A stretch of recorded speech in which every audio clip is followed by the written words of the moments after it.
Good morning, everyone. Welcome to Know Better, Do Better, Transforming Literacy Practices, Writing Edition, Session 3.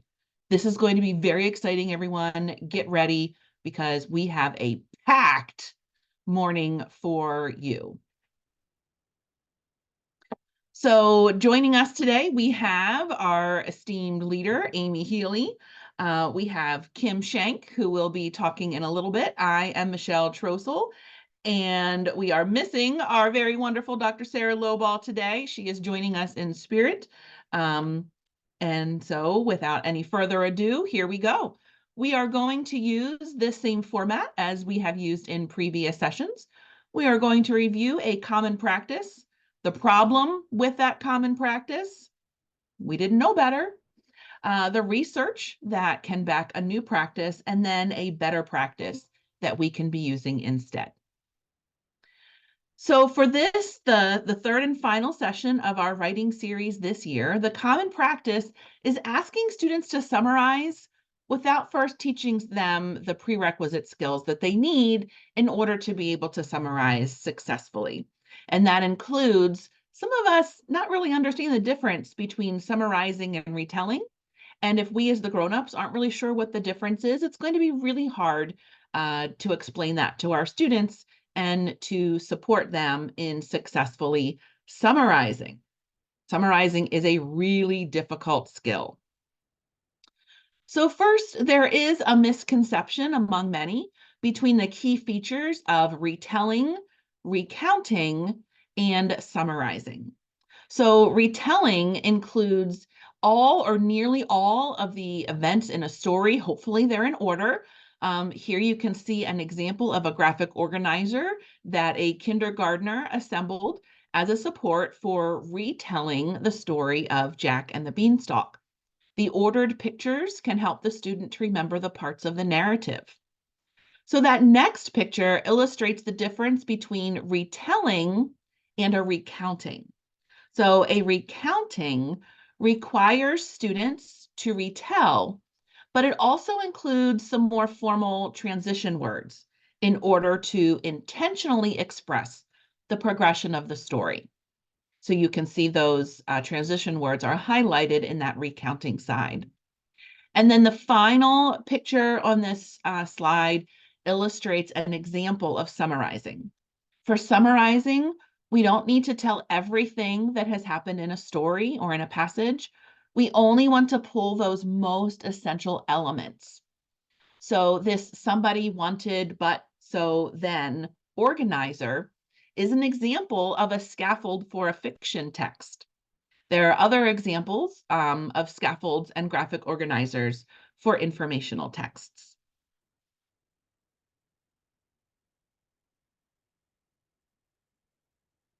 Oh boy. And here we go.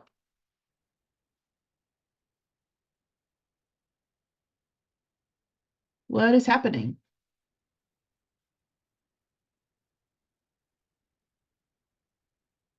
There we go. All right, I'll keep my cursor up here. Sorry about that, everyone.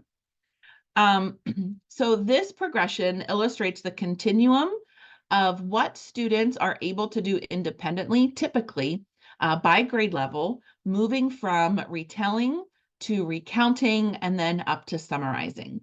So we know that students are able to do more when they have appropriate teacher support. So this does not mean that you cannot teach students to summarize with support, although do realize that summarizing is a higher order thinking skill, and our youngest students will struggle to do this independently. Second and third graders are the key years to begin expecting students to understand and use transition words independently, while students in grade 4 and beyond should be ready to tackle summarizing with increased independence. We also need to consider the micro and macro skills that students need to have in order to write a summary. These illustrations come from Patton's micro and macro writing skill scope and sequence. If you aren't familiar with that scope and sequence, we highly encourage you to click on that macro level, the micro level screenshot to be directed to the Patent Literacy Hub so that you can download the entire scope and sequence document. So micro skills involve those transcription skills, the punctuation, all of those nitty-gritty things like that, spelling, while the macro skills focus more on language, structure of a text, keeping your text focused, sentence types. We often expect students to know all of this at once. That is an incredibly heavy cognitive load. So it is important that we're explicitly teaching these skills appropriately for each grade level and that our expectations increase as students grow. So the research, what research can we base our teaching of summarizing on? So a summary is a brief statement, sometimes called a synopsis, another key vocabulary word to share with your students, that presents the main points of a text in a concise form, whether oral or written. Summarizing significantly aids comprehension.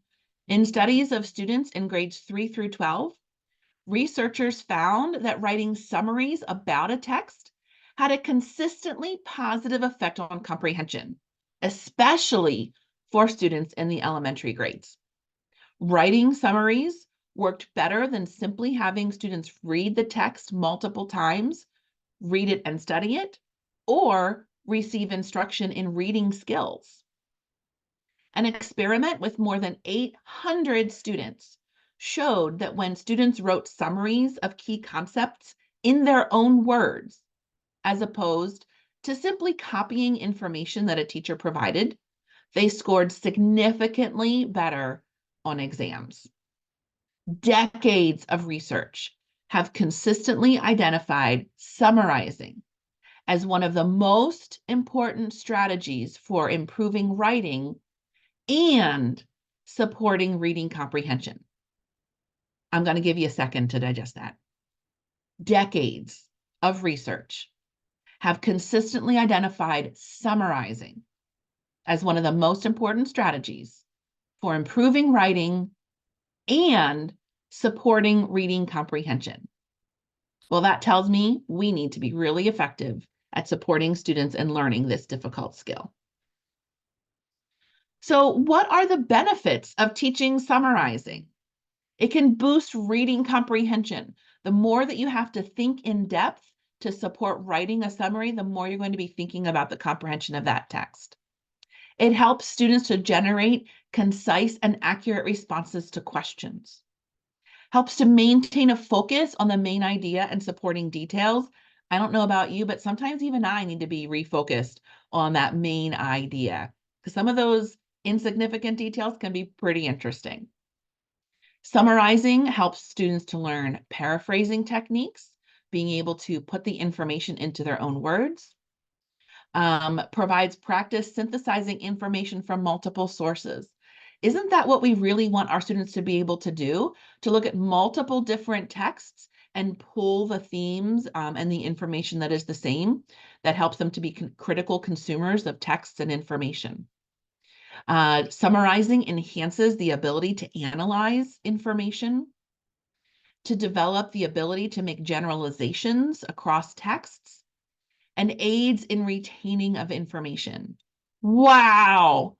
Summarizing is an incredibly powerful tool. The Hochman method. So throughout today's session, we will be referencing an evidence-based instructional methodology known as the Hochman method. If you're familiar with this book, The Writing Revolution, this instructional method is explained throughout the book. The methodology rests on explicit, carefully sequenced instruction, building from sentences to compositions. The Hochman method is not a separate writing curriculum, but rather an instructional approach that has been designed to be adapted to and embedded in any content being taught in any subject area and at any grade level. So, what can we do? A better practice is to start with some considerations. We really want to consider these areas as we look to design effective instruction related to summarizing.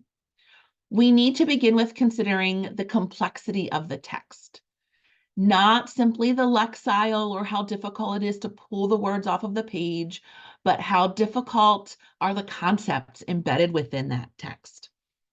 We need to think about the current abilities of the students that we are teaching. We need to think about the goal and the purpose for this particular summarizing experience.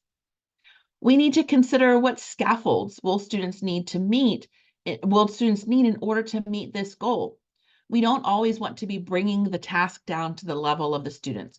We want to be pulling students up to the level of the task. Sometimes scaffolds will be required to do that. And then what is the format? What is the format of the text? What will the format of the summarizing be? And then we want to consider using explicit instruction. Explicit instruction is helpful in writing too. No matter the grade level or the content that you are teaching, you want to be sure to model how to produce the intended writing. Students need to know what great writing looks like before they can be expected to produce that writing on their own. And if you have not yet watched Dr. Archer's Why Explicit Instruction video, we highly encourage you to make time to do that. The video is linked on this slide for your convenience.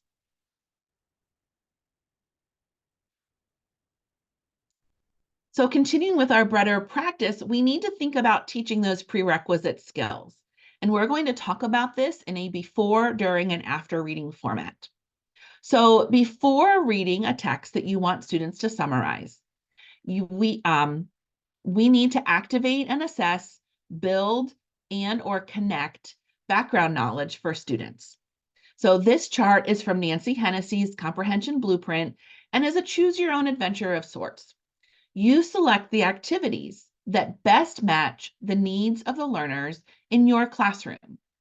I put a star next to the vocabulary connections option under build to remind us of the importance of building vocabulary knowledge, especially if students will be expected to use the vocabulary in their writing.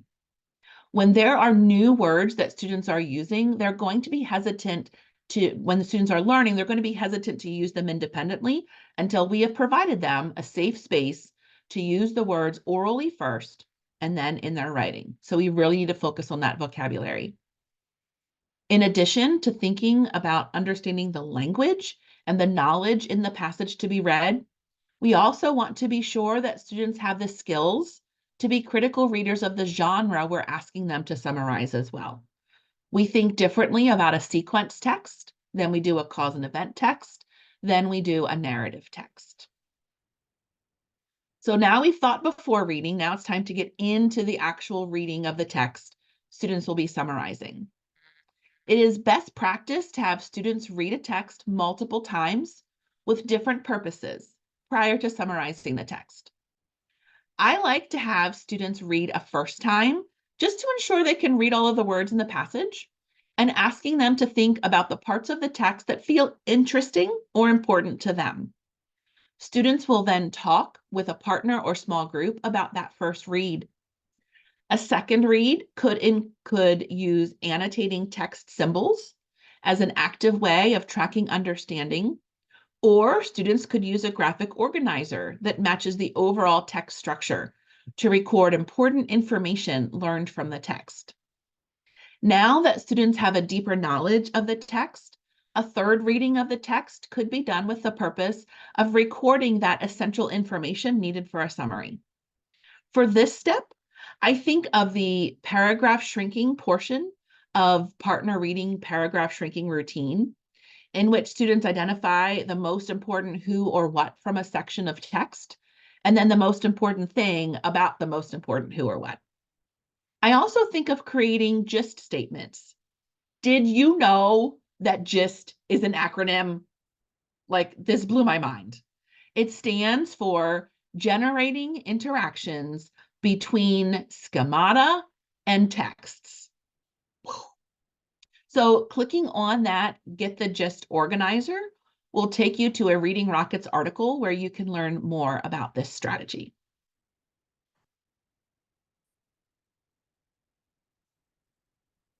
Okay, so we have prepared our students to read.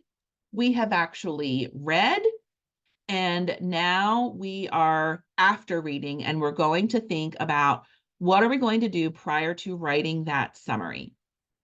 Now that students have read the text multiple times and have identified essential information in the text, it is time to organize our thinking and write a summary.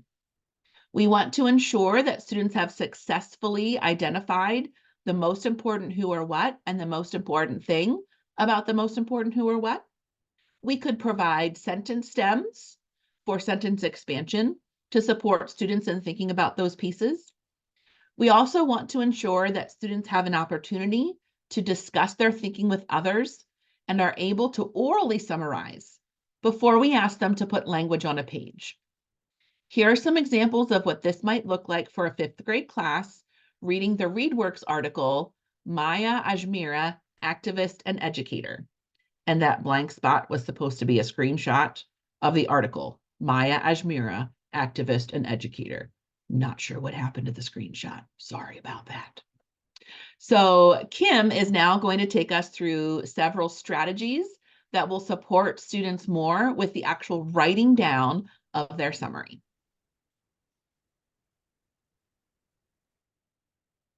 Isn't that crazy? All of that before we even start writing. So once students are ready to complete a written summary, the sentence expansion activity we actually learned about in our first session is helpful to support them in writing a summary sentence. This format is used to capture key points from the text. And just a reminder, the dotted lines on this template are used to show students that this is where they're going to take notes before writing incomplete sentences. Students then pull from their notes, starting with when, if applicable, to write their summary statement. And on the right-hand side, you can see what's called the anticipated student response that's been prepared by the teacher in advance. So with any writing activity, it's always recommended to complete this prior to completing it with students in order to anticipate, what they might write. And as an aside, the Hockman method does teach note-taking using these symbols, but this is not something we had time to cover in our Know Better, Do Better series, but you can learn more by checking out the Writing Revolution book. Then, once students are ready to build upon written summary statements, the combined outline is a great framework to support them in this work.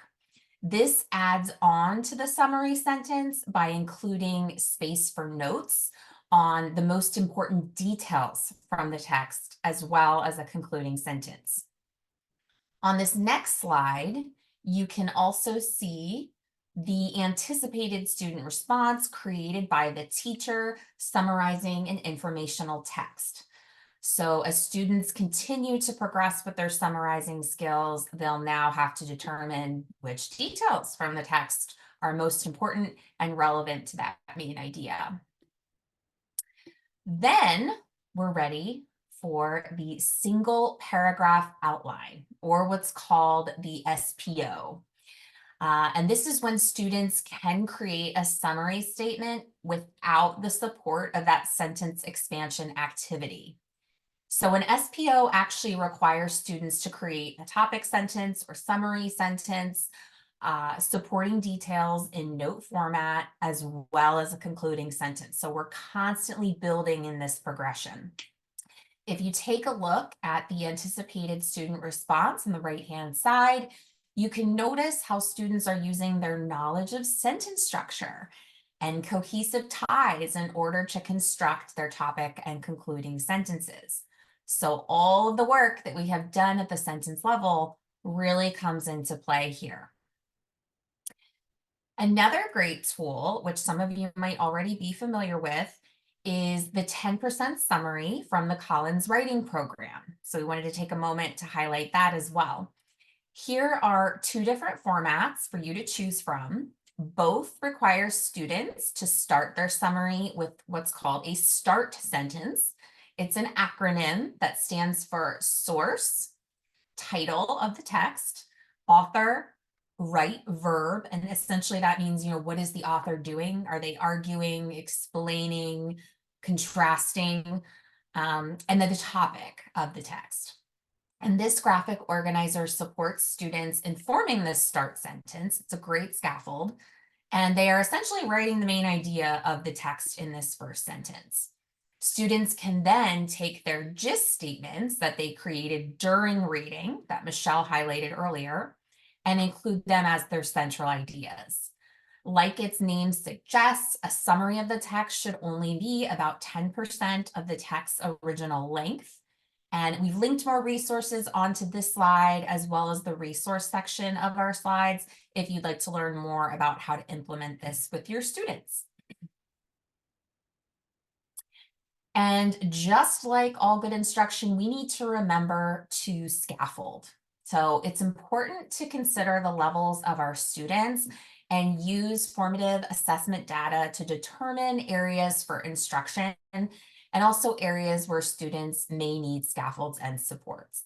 And you want to consider this for your whole class, small groups of students, as well as individual students. So here are just some suggestions. The first one is what's called a sentence frame. So as students are first learning to summarize, consider providing them with a sentence frame where part of the sentence is completed for them and they fill in the blank. And Michelle actually referenced this earlier on slide 15.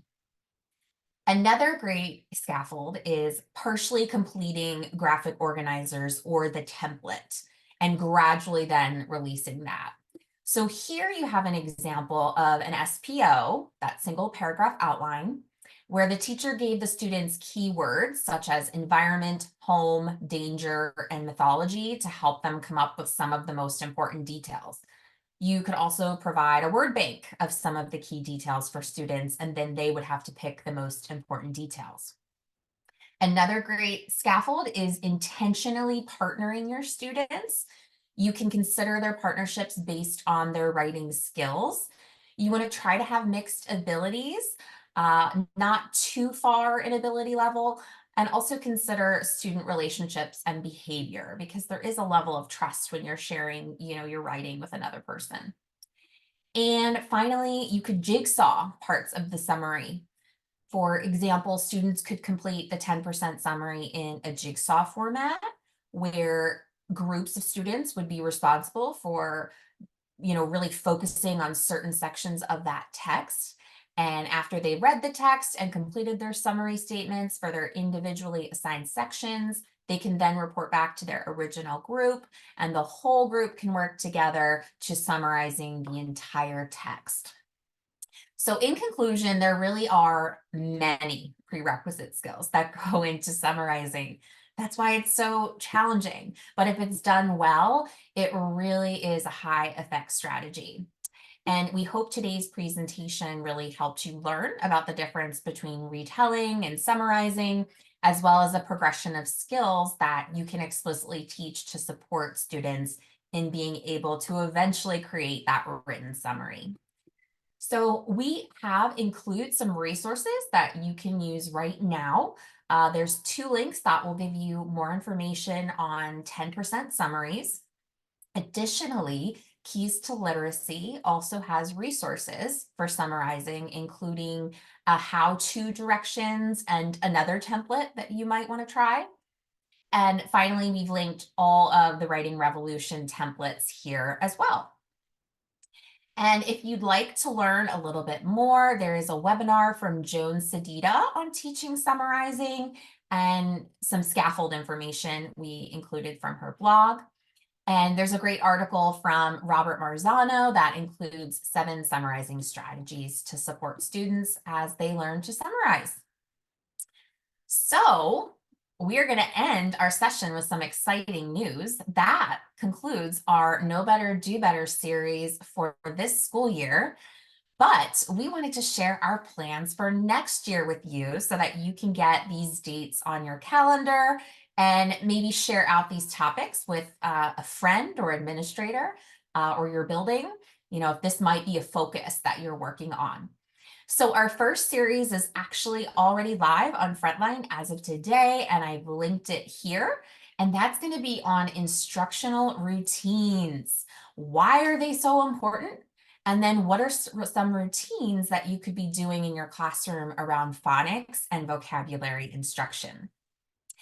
Our second series is going to also highlight writing. A lot of feedback has been to continue learning about writing. So we will support some of that work through Know Better, Do Better, as well as in our reading network. And then finally, fluency. That was also an area that people were giving us some feedback about. So that will be our third series, and you can see the dates there on the screen. We also are going to be focusing on writing through the Writing Revolution book at our secondary literacy network.